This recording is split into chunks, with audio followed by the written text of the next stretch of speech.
महाराष्ट्र राज्य पाठ्यपुस्तक निर्मिती व अभ्यासक्रम संशोधन मंडळ पुणे यांच्या अनुसार जो 12वीचा नवीन अभ्यासक्रम आलेला आहे त्या अभ्यासक्रमाची माहिती आजच्या तासाला आपण करून घेणार आहोत। या नवीन अभ्यासक्रमाचे एकंदरीत 4 भाग करण्यात आले, 6 विभाग करण्यात आलेले आहेत। त्या 6 विभागामध्ये पहिला भाग आहे पाठ आणि कविता, त्याचबरोबर दुसराही तसाच पाठ आणि कविता अर्थात गद्य आणि पद्य। तिसरा भाग आहे साहित्य प्रकार। इयत्ता 11वीमध्ये आपण साहित्य प्रकार या घटकामध्ये नाटक या साहित्य प्रकाराचा परिचय करून घेतला।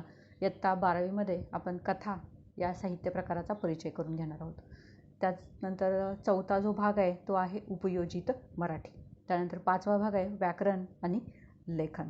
6वा भाग आहे परिशिष्टे। यामध्ये पारिभाषिक शब्द, साहित्य अकादमी पुरस्कारप्राप्त साहित्यिकांची नावे, साहित्यकृती, शब्दार्थ आणि वाक्प्रचार।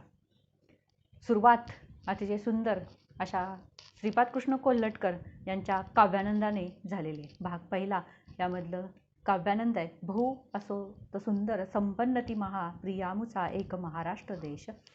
हा कवीने या गीतामध्ये महाराष्ट्र भूमीच्या अनेकविध वैशिष्ट्यांचा गौरवपूर्ण उल्लेख केलेला आहे। उत्तुंग पर्वतरांगा त्यामध्ये वसलेले आणि आकाशाला गवसणी घालणारे, आकांक्षा बाळगणारा महाराष्ट्र हा आम्हाला अत्यंत प्रिय आहे असा गौरवपूर्ण उद्गार या गीतामध्ये श्रीपाद कृष्ण कोल्हटकरांनी काढलेलं आहे। हे गीत अंतकरणाचं औदार्य, सद्गुणांची संपत्ती आणि नररत्नांची खाण असणारा असा महाराष्ट्र आम्हाला लाभला आहे, याचा अभिमान आम्हाला आहे, हेच या प्रस्तुत काव्यानंदामधून कोल्हटकरांनी आपल्यासमोर ओजस्वी वाणीमध्ये नमूद केलेलं आहे। त्याचबरोबर पराक्रम, भक्ती, वैराग्य या गोष्टी एकाच ठिकाणी आढळणारा असा हा महाराष्ट्र किंवा ही महाराष्ट्राची भूमी। महाराष्ट्राच्या गौरवपूर्ण उल्लेखानंतर किंवा गौरवानंतर आपण प्राचार्य शिवाजीराव भोसले यांचा पहिला पाठ वेगवशता अभ्यास बघणार आहोत। या पाठामध्ये प्राचार्य शिवाजीराव भोसले यांच्याविषयी थोडीशी माहिती, नामवंत वक्ते, महाराष्ट्रातील सुप्रसिद्ध विचारवंत व्यासंगी लेखक, त्याचबरोबर अनेक व्याख्यानमाला त्यांनी गाजवलेल्या आहेत अशा या लेखकांनी या वैचारिक पाठामध्ये वेगाच्या आहारी गेलेल्या माणसाच्या विकृतीवर नेमकेपणाने बोट ठेवलेले आहे। वेळ आणि श्रम वाचवण्यासाठी माणसानं जी काही वाहनाची गरज माणसाला निर्माण झालेली आहे ती गरज आहे, पण माणसानं त्याचा अतिवापर केलेला आहे आणि स्वतःवरती अनेक दुष्परिणाम ओढावून घेतलेले। त्याचबरोबर खोट्या प्रतिष्ठेच्या पायी माणूस कर्ज काढून वाहन खरेदी करतो आणि जी काही वर्तमानकालीन मानसिकता आहे ती त्यावरती लेखकाने या प्रस्तुत पाठामधून प्रकाश टाकलेला आहे। त्यानंतर दुसरं आहे कविता, कल्पना दुधाळ यांची रोज मातीत ही कल्पना दुधाळ यांची कविता सीझर कर म्हणते माती या प्रस्तुत काव्यसंग्रहामधून घेतलेले आहे। या प्रस्तुत कवितेमध्ये कवयित्रीने रोज मातीत राबराब राबणाऱ्या शेतकरी महिलेचे मनोगत व्यक्त केलेले आहे। आपला स्वतःचा जीव जणू काही ती स्त्री मातीमध्ये रुजवत असते, मनपूर्वकतेने अंतःकरणापासून ती शेतामध्ये काम करते, लावणीसारखी कष्टाची कामे करते आणि जणू काही शेतामध्ये गोंधळीच्या नक्षीसारखी हिरवाई ती फुलवते। याचं अगदी मार्मिक शब्दात वर्णन कवयित्रीनं मांडलेलं आहे। तिसरा पाठ आहे आयुष्य आनंदाचा उत्सव। शिवराज गोरले यांचा हा प्रस्तुत पाठ मजेत कसं जगावं या प्रस्तुत पुस्तकामधून घेतलेलं आहे। या प्रस्तुत पाठाच्या माध्यमातून लेखकांनी प्रत्येकाला आनंद हवा असतो, परंतु आनंद म्हणजे काय आणि तो कसा मिळवायचा हेच बऱ्याच जणांना उमगत नाही। सुखी माणसाचा सदरा किंवा आनंदाचा सदरा बाहेर परिधान करून माणसाला आनंद प्राप्त होत नाही, तर आनंद हा माणसाच्या अंतःकरणामध्ये असतो आणि अंतःकरणामधूनच आनंदाचं भान माणसाला असावं लागतं। हे लेखकानं या पाठामध्ये हलक्या फुलक्या जीवनशैलीमध्ये उलगडून दाखवलेलं आहे। आनंद नेमका कशात असतो आणि तो कसा अनुभवायचा असतो, छोट्या छोट्या गोष्टीतही आनंद किती भरून उरलेला असतो, आनंदी राहण्याची सवय माणसाने कशी लावून घ्यावी या संबंधीची विविध उदाहरणे लेखकाने इथे दिलेलं आहे आणि आनंदाचं विवेचन अगदी मौलिक शब्दामध्ये मार्गदर्शन लेखकाने प्रस्तुत पाठाच्या माध्यमातून केलेलं आहे। त्यानंतर चौथी कविता आहे बाभ बोरकरांची, थांब रे थांब जरा आषाढ घना. निसर्ग सौंदर्याने ओथंबलेल्या आषाढ घनाला प्रस्तुत कवितेमधून कवीने थांबण्याची किंवा आनंद देण्याची याचना, आवाहन थोडक्यात कवीनं केलेलं आहे. पावसाने निसर्गाला चहूबाजूने हिरवाईच्या नाना छटांनी नटवलेलं असतं. निसर्ग सौंदर्य अनुभवायचं असेल तर आषाढ मेघाने क्षणभर थांबावे आणि निसर्गात त्यानेच घडवलेले रंगीबेरंगी जादुई किमया पाहण्याची संधी मानवाला द्यावी असं कवीला वाटतं.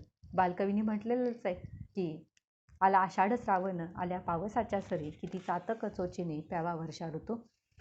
तर जे काही चैतन्य आणि जी काही सजीव सृष्टी आहे त्याचा प्रत्यय, त्याचा अनुभव घ्यायचा असेल तर तो आषाढ घनाच्या माध्यमातून किंवा आषाढ श्रावणाच्या पावसरीमधून घ्यावा असं बोरकरांनी प्रस्तुत कवितेच्या माध्यमातून प्रकट केलं आहे. त्यानंतर पाचवा पाठ आहे वीरांना सलामी. लेखिका अनुराधा प्रभुदेसाई यांनी या प्रस्तुत पाठाच्या माध्यमातून 1992 साली जे कारगिल युद्ध झालं ते युद्ध बऱ्याच जणांपर्यंत किंवा समाजापर्यंत, जनतेपर्यंत पोहोचलेलंच नाही. ते युद्ध प्रस्तुत पाठाच्या माध्यमातून लेखिकेनं आपल्यापर्यंत पोहोचवलेलं आहे. सेवा परमो धर्म चे पालन करीत भारतीय जवान किंवा भारतीय सैनिक अत्यंत प्रतिकूल परिस्थितीमध्ये देशाचे रक्षण करण्याचे काम करतो आणि कुटुंबापासून दूर राहून जे काही सैनिक आहेत ते कुटुंबाच्या प्रेमासाठी कसे आसुसलेले असतात हेच प्रस्तुत पाठाच्या माध्यमातून लेखिकेनं आपल्यापर्यंत पोहोचवलेलं आहे.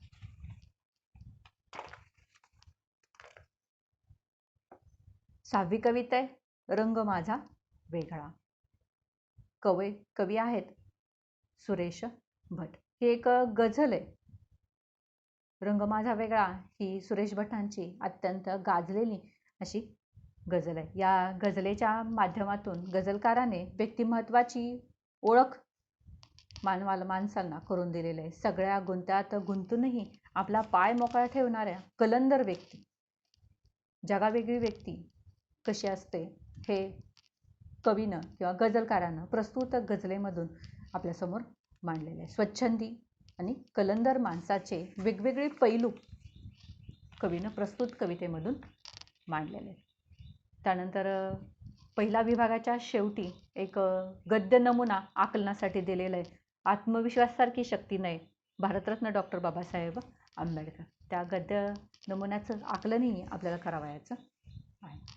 विभाग दुसरा आहे. विभाग दुसऱ्याची सुरुवात संत साहित्यानं होते आणि यामधलं संत साहित्यातला भारुड संत एकनाथ जे भारुडासाठी लोकप्रिय आहेत त्या संत एकनाथाचं भारुड विंचू चावला याचा अभ्यास प्रस्तुत विभागामध्ये कवितेच्या माध्यमातून भारुडाच्या माध्यमातून आपल्याला करावायचा आहे. भारुड हा एक काव्यप्रकार संत ज्ञानेश्वर महाराजांनी प्रथम आणला आणि संत एकनाथ महाराजांनी तो विशेष लोकप्रिय केलेला आहे आणि त्यांची अनेक भारुडे समाजामध्ये आजही प्रचलित आहे. त्यातलंच विंचू चावला हे एक सुप्रसिद्ध आणि नाट्यमय असं भारुड. या भारुडामधील विंचू हे काम आणि क्रोध या विकाराचं प्रतीक आहे. काम म्हणजे इच्छा आणि क्रोध म्हणजे राग किंवा संताप.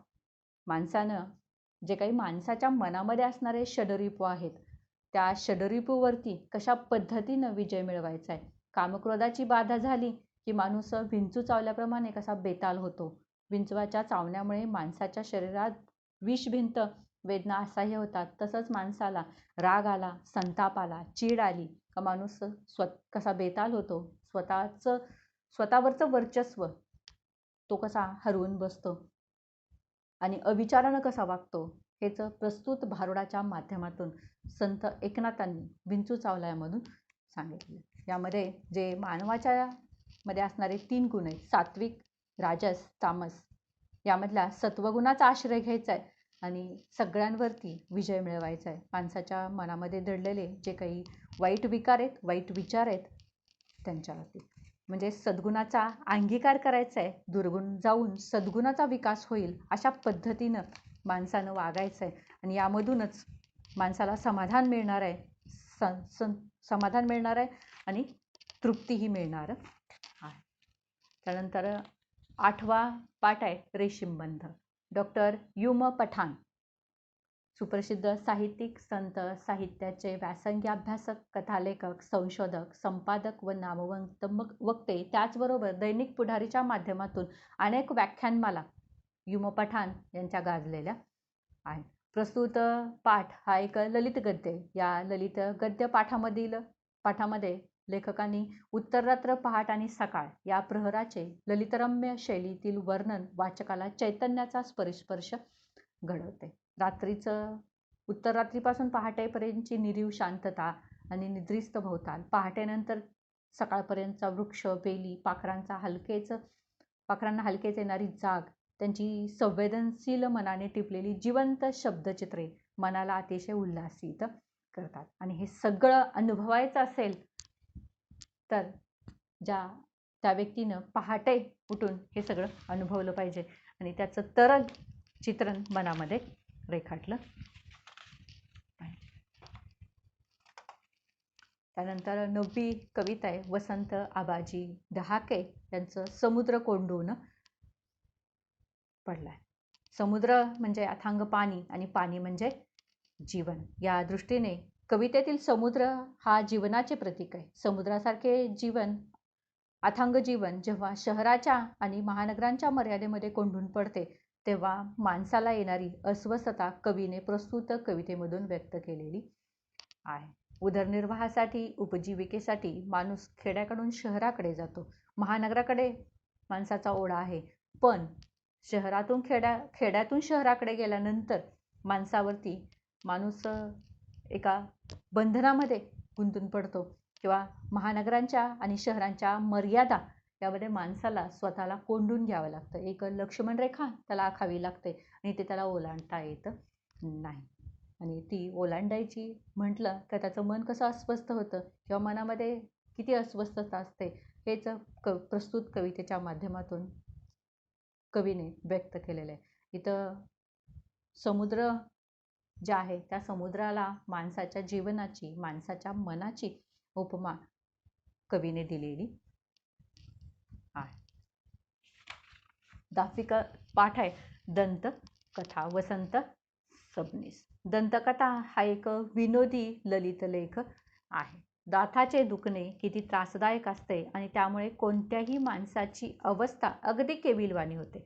मात्र अशा गंभीर विषयातील प्रसंग लेखकाने अगदी नर्मविनोदी शैलीच्या माध्यमातून मार्मिकपणे टिपलेले आहेत आणि आपल्यासमोर ते प्रकट केलेले आहेत. दात दुखायचं म्हटलं तर त्याच्यावरती जी परिस्थिती ओढावते त्याच्याच ते लक्षात येतं. दाताचं दुखणं काय असतं, असह्यता काय असते आणि त्या प्रसंगी होणारी माणसाची दयनीय अवस्था काय असते आणि त्यामधून घडणारा जे काही प्रसंगनिष्ठ विनोद प्रस्तुत पाठाच्या माध्यमातून आपल्याला वाचायला मिळणार आहेत त्यामधून वाचक खळखळून हसणार आहे. त्याचबरोबर लेखकाने वास्तवतेला जोडून अतिशयोक्तीही प्रस्तुत पाठामधून प्रकट केलेली आहे.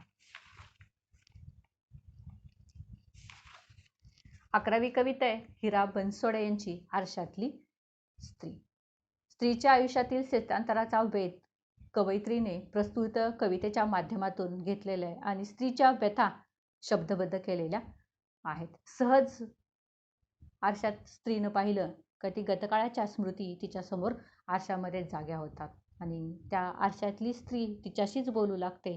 जे काही तिचं बदललेलं मी ती हीच का, आणि मग तिला वाटत राहते की किती अंतर्बाह्य बदललेले. चैतन्यमय बाल्य, तेजस्वी तारुण्य, त्यामधली स्वप्न, ध्येय कुठल्या कुठे जाऊन आता कशाचेही काहीच न वाटणारी स्थितप्रज्ञा माझ्यात कुठून आली, असा प्रश्न त्या आरशासमोर उभ्या राहिलेल्या स्त्रीच्या मनामध्ये निर्माण होतो. संसारात गांजलेल्या या स्त्रीला शेवटी आठवणीतील बालसखी नव्या उमेदीने जगण्यासाठी कसं प्रेरित करते हे प्रस्तुत कवितेमधून कवयित्री हिरा बनसोडे यांनी मांडलेलं. 12वा पाठ आहे मंगेश तेंडुलकरांचा रंगरेषा व्यंगरेषा. हा पाठ आत्मचरित्रात्मक पाठ आहे. प्रस्तुत लेखामध्ये व्यंगचित्रकार म्हणून स्वतःच्या जडणघडणीच्या काळातील काही प्रसंग लेखकांनी रेखाटलेले आहे. व्यंगचित्रामध्ये चांगल्या सुधारणा होऊन त्यांना प्रसिद्धी मिळावी यासाठी श्रेष्ठ चित्रकार दीनानाथ दलाल यांनी लेखकाला केलेलं जे काही मार्गदर्शन आहे त्या मार्गदर्शनाचा प्रसंगही लेखकांनी प्रस्तुत पाठामधून नमूद केलेला आहे. आणि जे काही डोळस निरीक्षण आणि व्यंगचित्राविषयीच्या कल्पना लेखकाला कशा सुचत गेल्या आणि लेखकानं त्या व्यंगचित्राच्या माध्यमातून कशा प्रकट केल्या. व्यंगचित्र ही निशब्द भाषा असून शब्दांपेक्षाही अत्यंत मार्मिक असते आणि ती परिणामकारकरित्या काव्यात्मक अभिव्यक्ती कशी साधू शकते हे अनेक व्यंगचित्राच्या उदाहरणामधून किंवा व्यंगचित्र रेखाटून लेखकांनी दाखवून दिलेलं. त्यानंतर प्रस्तुत भाग दुसरा यामधून शेवटी आपल्याला एक नमुना गद्य आकलन अभ्यासाचं आहे. जयपूर फुटाचे जनक डॉक्टर बाळ फोंडके. त्यानंतर भाग तिसरा कथा किंवा साहित्य प्रकाराचा परिचय आपल्याला करून घ्यायचा आहे. इयत्ता 11वी मध्ये नाटक या साहित्य प्रकाराचा परिचय आणि नाटकं आपण अभ्यासलेली होती. आता कथा हा साहित्य प्रकार आणि त्याचा परिचय. कथा या वाङ्मय प्रकाराला दीर्घ अशी परंपरा लाभलेली आहे. श्रवणीयता, मनोरंजन व प्रबोधन ही कथा या वाङ्मय प्रकाराची उल्लेखनीय अशी वैशिष्ट्ये आहेत. हा वाङ्मय प्रकार समजून घेण्यासाठी कथेची पूर्वपीठिका, कथेमधले घटक, वैशिष्ट्ये, सादरीकरण याची माहिती आपल्याला प्रस्तुत कथा या घटकामध्ये अभ्यासायची. कथेच्या अभ्यासातून भाषिक कौशल्य विकसित होतात तसेच व्यावसायिक संधी उपलब्ध होतात. कथा या साहित्य प्रकाराचा परिचय व्हावा या दृष्टिकोनातून हा भाग किंवा हा घटक आपल्याला अभ्यासाला दिलेला आहे. त्यामध्ये कथा म्हणजे काय, कथेची पूर्वपीठिका, कथेमध्ये कोणकोणते घटक असतात. आपल्याला गोष्ट तर माहीत असते ही कथा आहे, ही गोष्ट आहे, पण त्यामध्ये काय काय असतं, कथा कशाला म्हणतात हे याचा अभ्यास आपण कधी केलेला नसतो. त्याचा आपल्याला आता अभ्यास इयत्ता 12वी मध्ये करावायचा. त्यानंतर कथेची वैशिष्ट्ये कोणती आहेत, कथेचे सादरीकरण कसे करायचे म्हणजे गोष्ट किंवा कथा कशा पद्धतीनं सांगायचं. कथेचं सादरीकरण ही एक कला आहे आणि योग्य प्रयत्नानं ती कला साध्य होऊ शकते. त्यामुळे थोडेसे कथेसाठी आपल्याला प्रयत्न करावे लागतात. पहिली कथा आहे शोध, व.पु. काळे यांची. या शोध या कथेचा आपल्याला अभ्यास करायचा आहे. त्यानंतर दुसरी कथा आहे गडी, डॉक्टर प्रतिमा इंगोले. चौथा भाग आहे उपयोजित मराठी. सुरुवातीला किंवा पूर्वीच्या जुन्या अभ्यासक्रमामध्ये उपयोजित मराठी एक अभ्यासाचा घटक म्हणून पाठ्यपुस्तकामध्ये दिलेला होता. पण आपण भाषिक व्यवहार किंवा व्यवहारामध्ये आपल्याला जे काही येतं म्हणजे आपल्या मनामध्ये असणारे विचार, भावना, कल्पना कशा पद्धतीनं मांडायचं आहे किंवा निर्मितीचं माध्यम आणि अभिव्यक्तीचं साधन आपल्याला कशा पद्धतीनं प्राप्त व्हायला पाहिजे हे आपल्याला उपयोजित मराठीच्या माध्यमातून शिकायला मिळणार आहे. श्रवण, संभाषण, भाषण, वाचन, लेखन ही जी काही भाषेची कौशल्य आहेत ही कौशल्य उपयोजित मराठीच्या माध्यमातून आपल्यामध्ये विकसित होणार आहेत आणि भाषेच्या माध्यमातून आपण योग्य पद्धतीने आणि योग्य प्रकारे संवाद साधणार आहे. उपयोजित मराठीमधले जे काही घटक आहेत अभ्यासाला दिलेले ते घटक किंवा त्याचा जर आपण अभ्यास केला तर आपण त्यामध्ये आपलं करिअर करू शकतो किंवा करिअरची संधी उपयोजित मराठीच्या माध्यमातून आपल्याला प्राप्त होऊ शकते. यामधलं मुलाखत हा एक प्रकार आहे उपयोजित मराठीमधला. माहितीपत्रक कशा पद्धतीने तयार करायचं, अहवाल लेखन कसं तयार करायचं, वृत्तलेख कसा लिहायचा हे आपल्याला उपयोजित मराठीच्या माध्यमातून शिकावायचं आहे. पहिला प्रकार आहे पाठ आहे उपयोजित मराठीमधला मुलाखत. वृत्तपत्रे, मासिके, दिवाळी अंक, आकाशवाणी, दूरदर्शन इत्यादीच्या माध्यमातून आपण सातत्यानं मुलाखती वाचत असतो, ऐकत असतो किंवा बघत असतो. या मुलाखत कशा पद्धतीनं घ्यायची म्हणजे मुलाखतकार आणि मुलाखतदाता हे दोन घटक मुलाखतीमध्ये खूप महत्त्वाचे असतात. आणि तिसरा घटक आहे मुलाखतीमधला प्रेक्षक किंवा श्रोते किंवा वाचक. म्हणजे मुलाखतीचा हा जो काही त्रिकोण आहे तो प्रेक्षक, श्रोते, वाचक, त्याच्यानंतर मुलाखतकार आणि मुलाखतदाता. म्हणजे पायाविना शिखर नाही आणि शिखराविना पाया नाही असा मुलाखतीचा हा त्रिकोण आहे. त्यानंतर जी आपण आपलं शिक्षण पूर्ण झाल्यानंतर इंटरव्ह्यूसाठी इंटरव्ह्यू किंवा जॉबसाठी, नोकरीसाठी इंटरव्ह्यू देतो तो कशा पद्धतीनं कशा प्रकारचे असते किंवा नोकरीसाठी आणि प्रवेशासाठी मुलाखत जी दिली जाते त्यामध्ये कशा पद्धतीनं आपल्याला काय शिकावं लागतं, कशा पद्धतीनं बसणं, बोलणं, उठणं, पोशाख, बौद्धिक तांत्रिक हुशारी, निर्णय क्षमता आणि आपलं भाषेवरील प्रभुत्व कसं असतं हे प्रवेशासाठी किंवा नोकरीसाठी मुलाखतीमधून आपलं पाहिलं जातं, बघितलं जातं. ही या प्रवेशासाठी किंवा नोकरीसाठीच्या मुलाखतीची उद्दिष्टे आहेत. दुसरा पाठ आहे माहिती पत्रक. आजच्या स्पर्धेच्या युगात जागतिकीकरणामुळे आणि व्यापारीकरणामुळे ग्राहक अधिक चौकस आणि चिकित्सक झालेला आहे.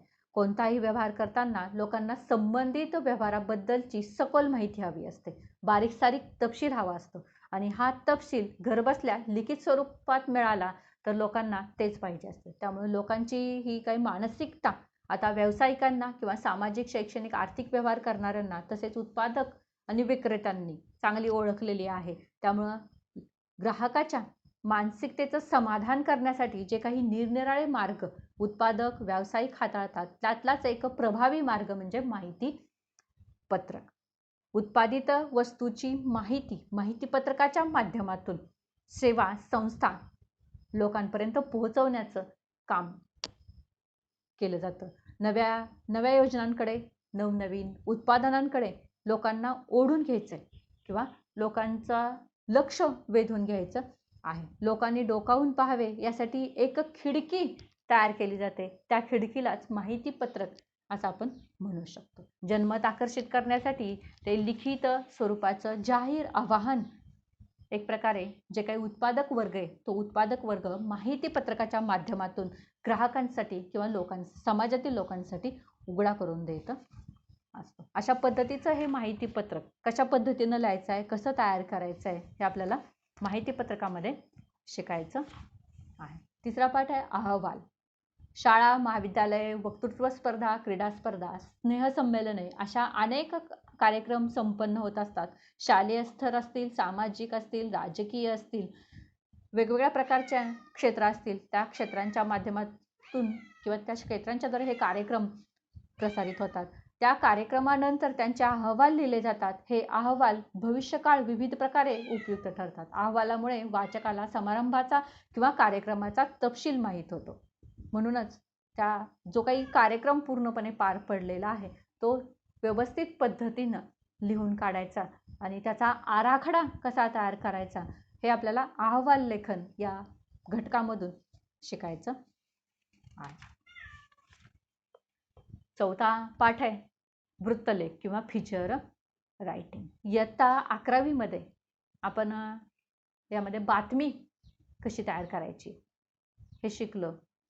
त्याचबरोबर जुना जो सिलेबस होता, अभ्यासक्रम होता इयत्ता 12वीचा, त्यामध्ये वृत्तलेख आणि अग्रलेख हे 2 घटक होते अभ्यासासाठी. पण आता नवीन सिलेबसमध्ये अभ्यासक्रमामध्ये वृत्तलेख फीचर रायटिंग आपल्याला दिलेलं आहे. वृत्त आणि वृत्तलेख यामध्ये खूप फरक आहे आणि तो फरकच आपल्याला समजून घ्यायचा आहे. वृत्त कशाला म्हणायचं, वृत्तलेखाचे प्रकार किती आहेत, वृत्तलेखासाठी विषय कसे सुचवायचे, त्यानंतर वृत्तलेख लिहिताना विचारात घ्यावयाच्या बाबी कोणकोणत्या आहेत, कशा पद्धतीने आणि कशा प्रकारे तो लिहायला हवा आहे, याची माहिती आपल्याला फीचर रायटिंग किंवा वृत्तलेखामध्ये समजणार. बातमीवरती आधारित वृत्तलेख असतो. बातमी छोटी असते.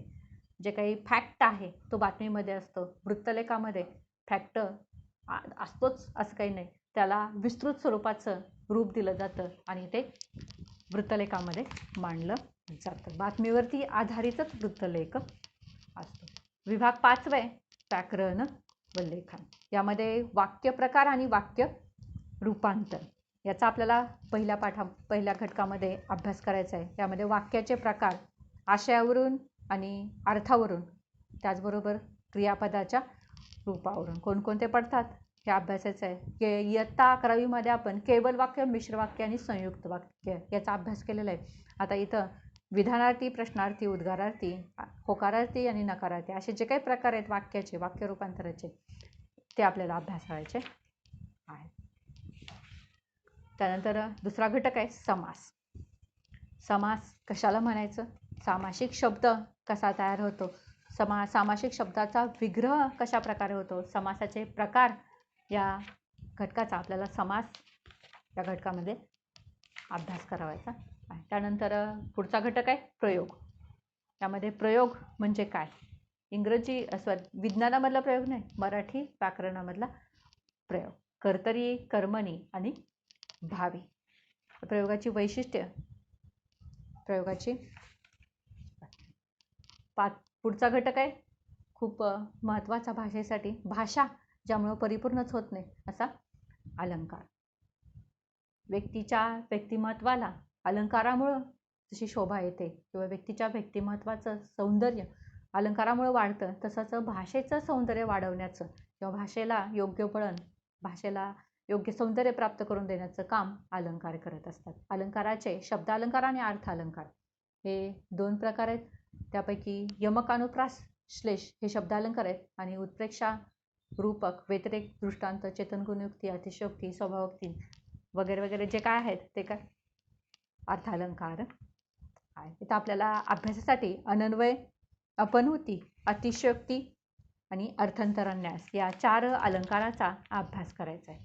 त्यानंतर शेवटचा लेखन हा जो काही भाग आहे. व्याकरण आपण बघितलं, व्याकरणामध्ये वाक्य, वाक्यरूपांतर, समास, प्रयोग आणि अलंकार हे 4 घटक अभ्यासायचे आहे. त्यानंतर लेखनमध्ये निबंध लेखन. नि अधिक बंध, नीट, व्यवस्थित, गुंफलेला आणि जुळलेला असतो तो निबंध. विषयाला धरून मनातील विचार आणि भावना यांची सूत्रबद्ध गुंफन करणे निबंध लेखनामध्ये अभिप्रेत असते. निबंध लेखनात आत्माविष्काराला भरपूर वाव असतो. एखाद्या विषयाच्या संदर्भात आपल्याला जे जे काही माहीत आहे किंवा जितके म्हणून माहीत आहे ते सगळेच्या सगळे एकत्र करून लिहिणे म्हणजे निबंध नाही. तर निबंध म्हणजे सुसंगत आणि योग्य विचारांची, कल्पनांची अर्थपूर्ण गुंफण करणे होय. आपल्याजवळ शब्दसाठा, शब्दसंग्रह भरपूर आहे. कविता, सुभाषित, वाक्प्रचार, म्हणी भरपूर साठ आहे. पण सगळेच्या सगळे त्याचं जे येतंय ते मांडायचं त्याला निबंध म्हणता येत नाही. निबंध म्हणजे एखाद्या विषयासंबंधी स्वतःचे विचार सूत्रबद्ध, सुसंबद्ध आणि सुबकतेनं मांडून तो विषय ठराविक मर्यादेत लिहून पूर्ण करणे याला निबंध असं म्हटलेलं आहे. निबंधाचे एकूण 7 प्रकार आहेत. इथं आपल्याला अभ्यासाला 5 प्रकार दिलेले आहेत. वर्णनात्मक, व्यक्तिचित्रणात्मक, आत्मवृत्तात्मक, कल्पना प्रधान, वैचारिक. या निबंध प्रकाराचा आपल्याला अभ्यास करायचा आहे. तुम्ही अगोदरी निबंध अभ्यासलेत, हा विषय काही नवीन नाही आहे, तरी थोडंसं विस्तृत स्वरूपामध्ये आपल्याला निबंध प्रकाराची माहिती किंवा निबंध प्रकाराविषयी जाणून घ्यावायचं आहे. सर्वोत्तम निबंध लेखन कसं करायचं हे आपल्याला आता शिकायचं आहे. विभाग 6वा आहे परिशिष्टे. यामध्ये पारिभाषिक शब्द, इंग्रजी शब्दांना मराठीतले अर्थ हे पारिभाषिक शब्दामध्ये आपल्याला शिकायचं आहे. त्यानंतर साहित्य अकादमी पुरस्कारप्राप्त साहित्यिकांची नावे आणि साहित्यकृती. त्याचबरोबर पुढचा शेवटचा घटक आहे शब्दार्थ आणि वाक्प्रचार. अशा पद्धतीनं नवीन अभ्यासक्रमामध्ये या सर्व अभ्यासक्रमाचा समाविष्ट करण्यात आलेला आहे. आपण सुरुवात श्रीपाद कृष्ण कोल्हटकरांच्या काव्यानंदाने करणार आहोत. चला तर मग ऐकूया. बहु असोत सुंदर संपन्न ती महा, प्रियामुचा एक महाराष्ट्र देश.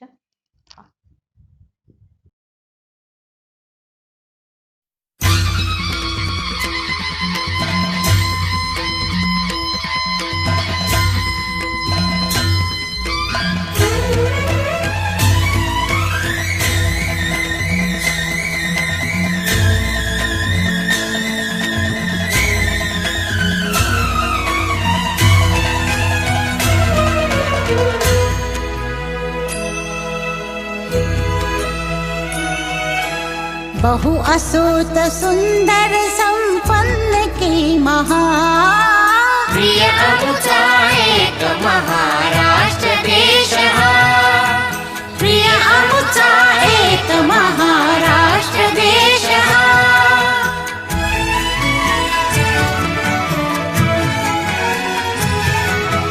गगन भेदी गिरिबिळ अणुनच जिथे उमे, आकांक्षा पुढती जिथे गगन टेंगणे, अटके वरी जेथील त्या तुरगी जलकिडे, ते तीर्थाणेकाय जलाशयन दाविने पौरुषास अटकगमे जेथ दुस्सहा प्रियामुचा एक महाराष्ट्र देशः प्रियामुचा एक महाराष्ट्र देशः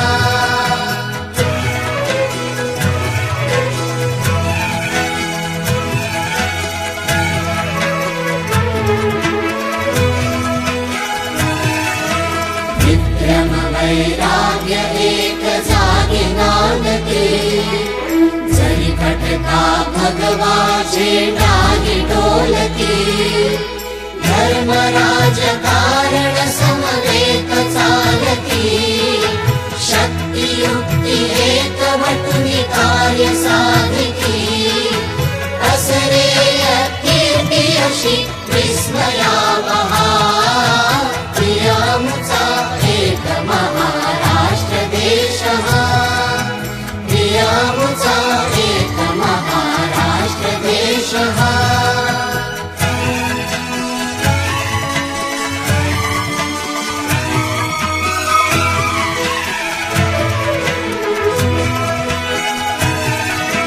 गीत मराठ्यांचे हे श्रवणीमुखी असो स्फूर्ती गिरती धृती देत अंतरी ठसो वचनी लेखनी ही मराठी गिराहिसो सतत महाराष्ट्र धर्म मर्म मनी वसो देह पडो तत्कारणी असे स्पृहा प्रियामुचा एक महाराष्ट्र देशः प्रियामुचा एक महाराष्ट्र देशः बहु असोत सुंदर संपन्न धीमहा प्रियामुचा एक महाराष्ट्र देशः प्रियामुचा एक महाराष्ट्र देशः प्रियामुचा एक महाराष्ट्र